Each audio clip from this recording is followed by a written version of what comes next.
Bueno, en la segunda video, en esta segunda parte de la revolución, decir como para cerrarlo, para nosotros es como más relevante, importante todo lo que fue la primera parte, el primer video, porque ahí tenemos la propuesta específica de Condorcet. Esta segunda parte del video también va a corresponder a la segunda y tercera parte de la revolución, que va a ser precisamente el periodo de la convención. Luego de pasado el periodo de las asambleas, abrimos a este periodo de la convención, que va a estar al mando en realidad de los jacobinos, de los burgueses jacobinos, ¿sí? Bueno, acá Susana Bianchi en la página 126 dice: con el establecimiento de la monarquía limitada, recuerden las asambleas, sobre la base de una participación restringida, para muchos planteaba la necesidad de llegar a un acuerdo con el rey. También habían muchos que consideraban necesario seguir profundizando los contenidos revolucionarios. De este modo, dentro del tercer estado, pronto comenzaron a diferenciarse distintas corrientes que se agruparon en distintas asociaciones o clubes políticos. Algunos de estos clubes, como el de los jacobinos o el de los cordeleros, donde se escuchaban a Marat, Danton, estaban reservados a la élite política, pero también sectores más populares, más radicalizados, que abarcaban a los artesanos o a los jornaleros, a pequeños propietarios de tiendas y talleres, que se denominan los sans-culottes, llamados así porque no usaban calzas largas, ¿no? Sino que usaban corta, ¿no? Los sectores más acomodados tenían estas calzas largas y ellos no, que se empezaron a agrupar, se reunieron en los barrios de las ciudades con un ideario más democrático, con un ideario igualitario. Esta red de asociaciones que cubría el país, junto con el aumento notable de la prensa revolucionaria, se transformó pronto en el motor de la agitación, ¿no? Frente a esto, habíamos dicho que Luis XVI había tenido que huir con su familia a Varens. Teníamos la guerra con la contraofensiva de Francia, aquellos estados monárquicos, ¿no?, que estaban hacia alrededor. Entonces, el estallido de la guerra, ¿sí?, al interior y con Prusia, sobre todo, favorece la radicalización del proceso. Mientras los ejércitos enemigos se acercaban a la frontera y comenzaban a invadir los territorios, se proclama: la patria está en peligro, mientras acudían a París los voluntarios de las provincias en defensa de la revolución. Era el desenlace de un movimiento patriótico en contra de la tradición. En este clima el rey fue depuesto y enviado a prisión, se disuelve la Asamblea Legislativa y se la reemplaza por la Convención Nacional, elegida mediante un sufragio universal. Para señalar el cambio incluso se establece un nuevo calendario y 1792 se transforma en el año 1 de la República. Si a algunas les gusta a algunos este tema y lee autores como Hobsbawm, Bobel, digamos, hay distintos autores, muchos que trabajan la Revolución Francesa, van a ver que en algún momento dice: bueno, el año 1 de la República, o el año 1 de la República es 1792, el año 2 de la República es 1793, como que la revolución había llegado a un proceso más radicalizado, un fuerte proceso radicalizado, que no solamente comprendió hasta un nuevo calendario, sino también nuevas palabras, nuevos conceptos, ¿sí?, van a ir apareciendo durante todo este periodo. Entonces, tenemos además el Comité de Salvación Pública. Era un gabinete de guerra, porque además se sostenía que se estaba viviendo una economía de guerra. Los enemigos, que no solo eran externos, sino también internos, y para asegurar esta oposición se conoció el terror, una disciplina rígida que llevan a cabo en esta convención. Los sectores más radicalizados plantearon la necesidad de condenar a muerte al rey. Bueno, es el momento en que también Luis XVI, digamos, lo ponen en la guillotina, lo ejecutan en la guillotina. rodaron la cabeza de él y su esposa, de otros nobles, ¿sí? De muchos antiguos revolucionarios también que disintieron con la conducción jacobina, ¿sí? Entre ellos Danton. Sí, en algún momento la película Danton es muy interesante para trabajar. No solamente es una buena pintura, buenas escenas sobre el periodo revolucionario, sino también como al interior de este periodo de la Convención también hubo distinciones, hubo grupos. Lo que sí es interesante plantear acá es que se promulga una nueva constitución. El carácter de esta constitución es un carácter democrático que establece el sufragio universal, el derecho a la insurrección y al trabajo, la supresión de los derechos feudales que todavía existían, ¿sí? La abolición de la esclavitud en las colonias. En realidad se convierte de alguna manera la historia de la Revolución Francesa en la historia de Europa. En cualquier libro de historia europea va a plantearse esto. ¿Cuál va a ser las propuestas? Las propuestas educativas también, esta convención, a esta convención se le proponen proyectos. Uno de ellos es el proyecto de Lepelletier. Es un proyecto en realidad que cuando uno lo lee, uno puede ver una distinción con los proyectos presentados en la Asamblea. Son proyectos en donde se puede decir que hay una democratización de la enseñanza, plantean una verdadera escuela para todos. Los ideales de la Ilustración están muy marcados también en estas propuestas, la formación de un nuevo hombre, la organización de casas de educación nacional. Estas casas de educación nacional están basadas en las propuestas rusonianas. Habíamos dicho también una escuela para lo que ellos dicen la escuela para los pobres, ¿sí? Que no, si bien los ideales de la Ilustración están presentes, también se está pensando en una educación para aquellos sectores no ilustrados. Por otro lado, se presenta el proyecto de la Canal, también interesante, donde se planteaba el establecimiento de escuelas primarias en cada ciudad en donde hubiesen 1000 habitantes y en donde se inculcaran los principios republicanos, los derechos del hombre y la Constitución francesa. Se establecen las escuelas centrales, que son los écoles centrales, secundarias, para reemplazar a los colegios jesuitas, en ciudades con por lo menos 300 habitantes. Es un proyecto, pero que en definitiva no se llega a cumplir. Precisamente para eso entonces se plantea la ley Danó, es una ley, perdón, se institucionaliza, ¿sí? Una ley que proporciona escuelas primarias a pueblos y ciudades administradas por el gobierno local. Si bien el Estado pagaba parte de los costos, tenían que completarse con cuotas estudiantiles. Bueno, fue una ley que finalmente tampoco tiene efectos, ¿sí? Esta ley que se sanciona en 1795 dura muy poco. En realidad, todos estos proyectos y sobre todo el periodo de la Convención tenían como particularidad la escuela como elemento de emancipación y libertad. En segundo lugar, la formación del ciudadano y el patriotismo, la sumisión a la ley, el respeto por las autoridades constituidas, que además eran autoridades diferentes a la de la Asamblea.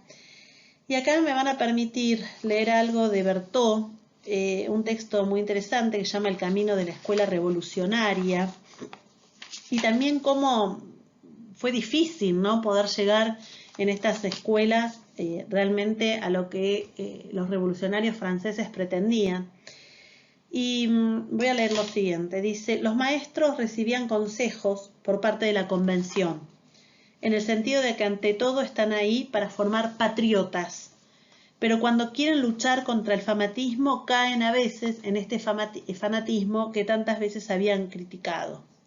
El 10 de diciembre de 1793 escribe la Convención como un docente y dice así: la ley prohíbe fanatizar el corazón de los niños. He hecho que mis alumnos se lleven los catecismos y los evangelios. Hice desaparecer de mi clase todos los emblemas de fanatismo y los reemplacé por la Constitución y los derechos del hombre, el gorro de la libertad. Los padres y madres, al ver esto, me han retirado los hijos con pretextos honestos, algunos, otros sin decir nada, otros han expuesto que en otras escuelas habían retirado los libros, que yo me apuraba mucho. Perdí 7 alumnos en 4 o 5 días. Luego, en el 12 brumario es un momento del mes que también bajo el idioma revolucionario, perdí 6, dice, con pretexto de enfermedad.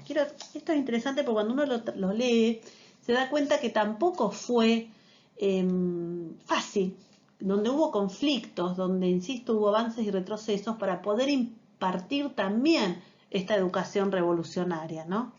Mis alumnos gritaban «Viva la República». Les hago cantar todos los días el himno francés y republicano con el estribillo de «Viva la República». Después dice, los libros que la Primera República puso en uso en las escuelas dan testimonio de la voluntad de enseñar a los jóvenes las virtudes consideradas republicanas. Veamos una cartilla utilizada donde dice en la primera página, donde hay en la primera página un gorro rojo y una pica, en las páginas siguientes un alfabeto que debe ser aprendido rápidamente para que el niño pronto pueda deletrear libertad, igualdad o muerte, derechos del hombre, constitución, república, fraternidad, son las palabras más caras a la nación francesa, mientras que Bastilla, reyes, tiranos, príncipes, sacerdotes, nobles, feudalismo, son palabras odiosas a los verdaderos republicanos. Luego vienen las canciones, puesto que la instrucción y la alegría deben ir juntas en la educación de los niños. Es muy interesante este texto precisamente porque vemos a partir de estos registros que han quedado cómo estos docentes llevaban a cabo la labor, ¿sí?, en periodos revolucionarios. Bueno, acá también un mapa también interesante para que ustedes puedan ver, ¿no? Los centros rojos, Bordeaux, son los centros revolucionarios, los azules, los centros de ejecución durante el periodo de la Convención. Fíjense luego las áreas de revueltas agrarias, las ofensivas de los ejércitos antirrevolucionarios. Fíjense que en general están en las fronteras, ¿no? Suiza, Países Bajos, España, Austria, Prusia, ¿no? Fíjense ahí arriba. Entonces, interesante la lectura de este mapa porque nos permite precisamente ver esto, ¿no? La revolución y la contrarrevolución en permanente ebullición. Es interesante. Acá hay otra imagen de la guillotina con la cabeza del rey en la mano, emblemática imagen de la revolución. Y finalmente el último momento, el último periodo, es el periodo de lo que nosotros denominamos el periodo napoleónico, cuando de alguna manera esta convención decae, de repente Robespierre queda aislado, sus acciones disgustaban, por un lado, tanto a los sans-culottes como a aquellos que él había dejado, digamos, de lado en su propuesta, y, por supuesto, a la aristocracia, al clero, ¿sí? Dice, Robespierre pronto se encontró aislado, dice, tampoco agradaron sus incursiones ideológicas, como la campaña de descristianización, debido sobre todo a que los sans-culottes eran muy religiosos, buscaban reemplazar las creencias tradicionales por una nueva religión. Sumado a esto, tiene que ver también con que la República Jacobina pudo mantenerse en épocas difíciles, pero no logró, digamos, todo lo que había prometido, todo ese sueño revolucionario que había prometido, ¿sí? Fue muy difícil el equilibrio, dice, y era necesario encontrar la fórmula para no caer, escuchen bien, ni en la República Jacobina, ni retornar al antiguo régimen. Para no retornar al antiguo régimen y para no caer en esta República jacobina, el ejército se transforma de esta manera en el soporte del poder político. El ejército fue uno de los más brillantes de la revolución, nacido de la leva en masa de ciudadanos revolucionarios. Pronto se convirtió en una fuerza profesional de combatientes. Pronto mostró su capacidad en la guerra, pero además era un ejército burgués, una de las carreras que la revolución había abierto al talento. Los grados y los ascensos no se debían al privilegio ni al nacimiento, sino que se debían, como en la sociedad burguesa, al mérito, transformado en el avance de la jerarquía de valores. Y uno de estos militares en carrera precisamente fue Napoleón Bonaparte. No vamos a trabajar todo el accionar de Napoleón Bonaparte en el periodo del directorio, en el periodo del consulado o en el periodo del imperio. Bueno, acá es cuando Napoleón es coronado, ¿no? Dice, destituyendo la revolución jacobina. Bueno, acá les dejo rapidito una...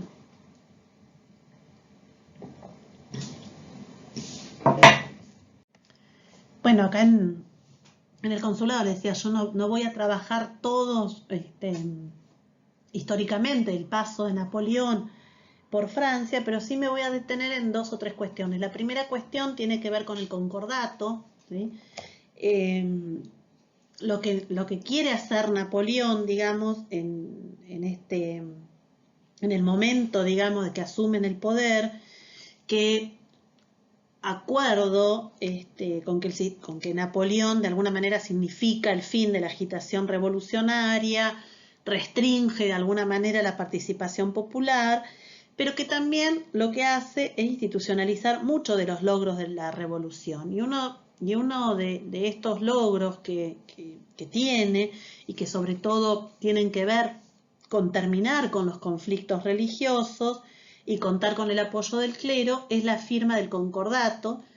Se firma en 1801 con el Papa Pío VII, y en donde se reconoce las expropiaciones de los bienes eclesiásticos que había efectuado la revolución, o sea, se les devuelve a la Iglesia aquellos bienes que la revolución le había sacado, a cambio de establecer severas limitaciones, dice, a la libertad de culto.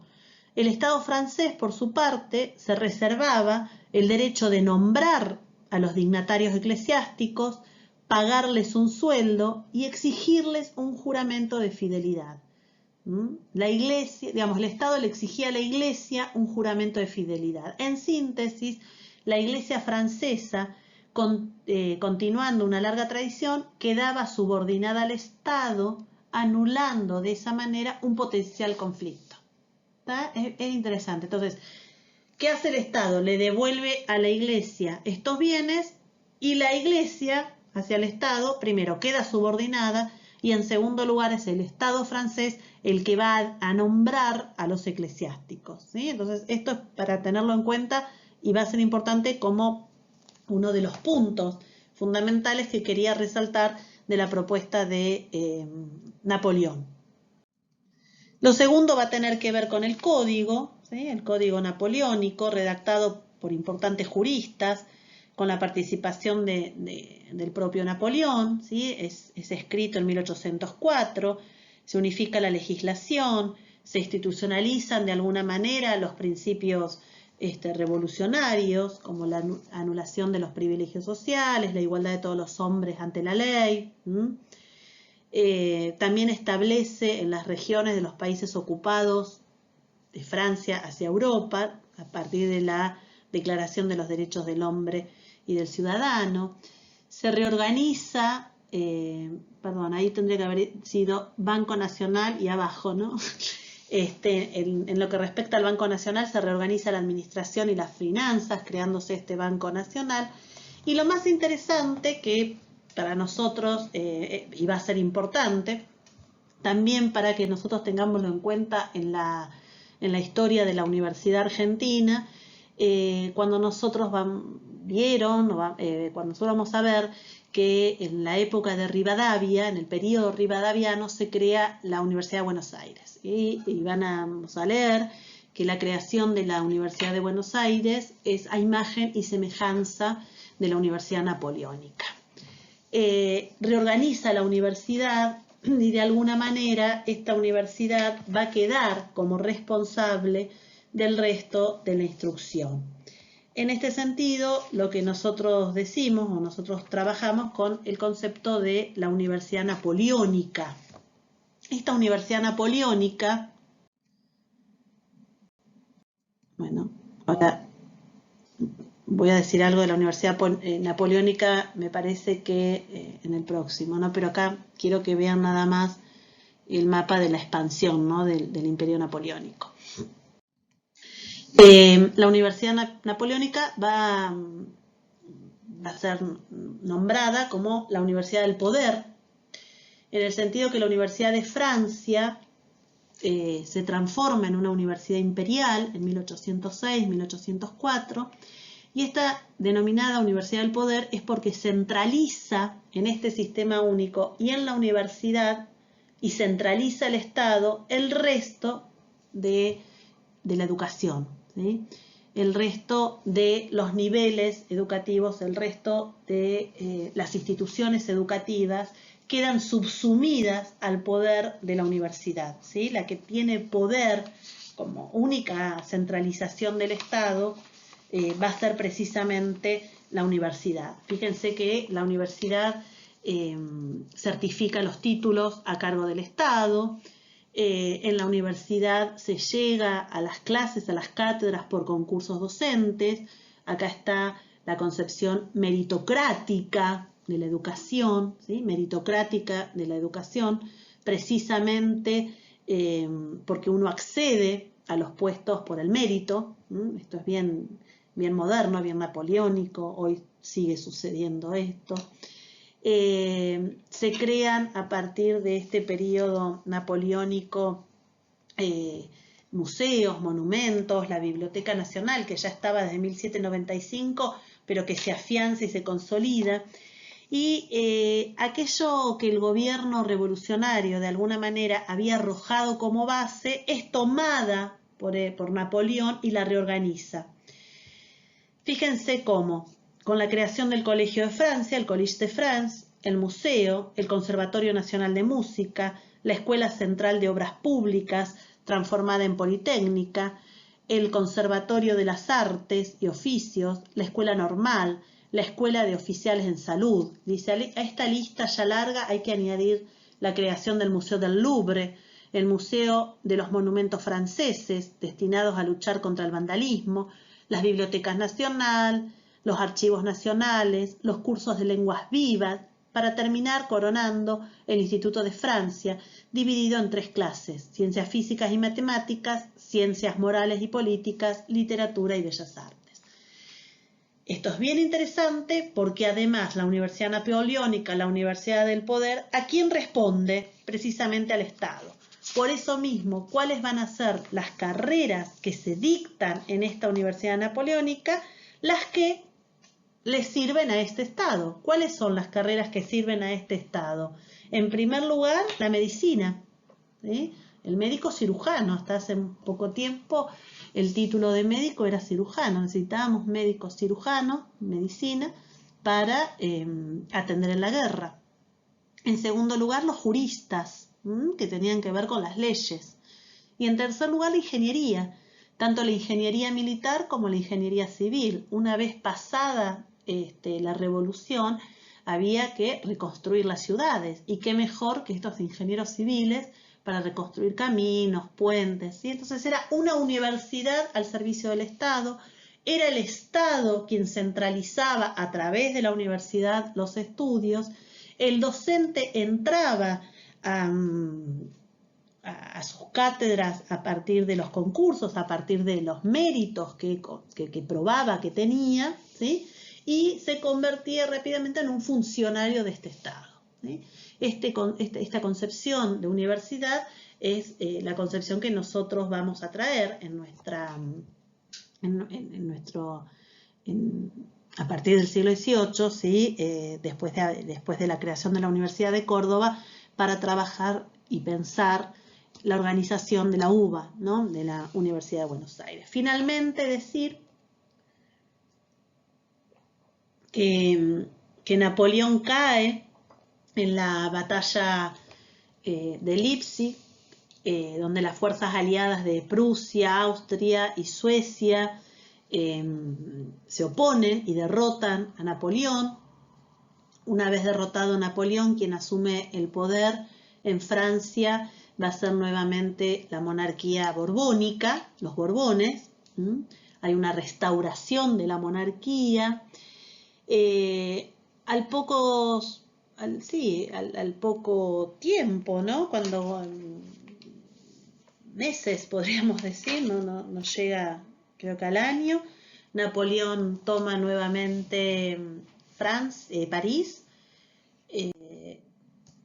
se apodera de París, dura 100 días en París, en el gobierno, y finalmente en la batalla de Waterloo, ¿sí? En